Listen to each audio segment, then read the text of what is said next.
My name is Collin I oversee clean technology strategy and the Green Vision, which is in San Jose, California, which is in Silicon Valley. And I'm here to kind of talk about what we're doing to try to create the green economy of tomorrow.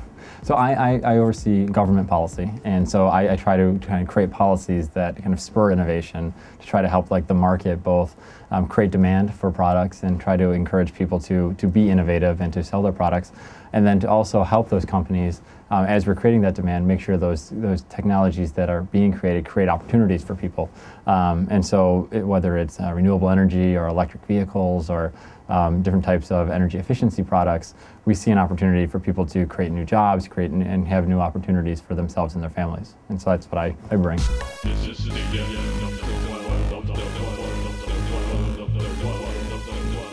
I grew up in New York, and now I live in California, and I think there's a growing awareness that we can't just keep doing things the way we are doing things. And I think it's a combination of congestion, of different types of pollution, of cities, cities like Los Angeles having pollution that is just unsustainable.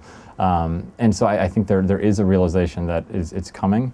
I think now with the new administration that understands that climate change is a problem, and President Obama that believes in clean technology, will make those changes. But we're coming late to the party, and I think that America can't do it by themselves. Right now, America hasn't been doing its part at all. And I think by having American leadership for the first time to follow in the great leadership of the European Union and Japan in particular, there is an opportunity to really change the world in the next decade. I think the bigger concern is that the global economic crisis right now makes people think they can't afford to make these changes, where our argument is that you can't afford not to make the changes, and that every day that we wait is going to make it more expensive, more difficult to make changes in the future.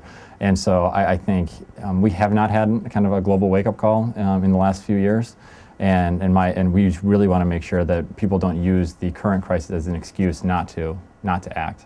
And that's why the leadership from the Copenhagen Convention next year is so critical to moving the entire country along and making sure that the U.S. is a part of that, making sure that China and India are a part of that. But I think that right now people are more concerned about feeding their family and keeping their job and maybe not as tuned on this, even though this is the greatest challenge for our generation.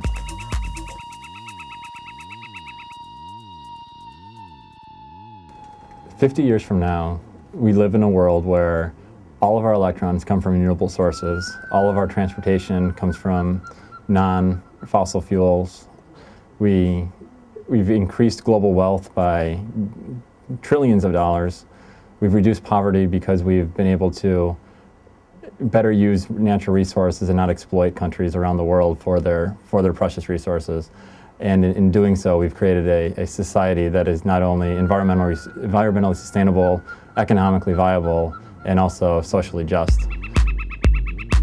So it really has to break down kind of individualist attitudes, but at the same time, every individual has to play a role.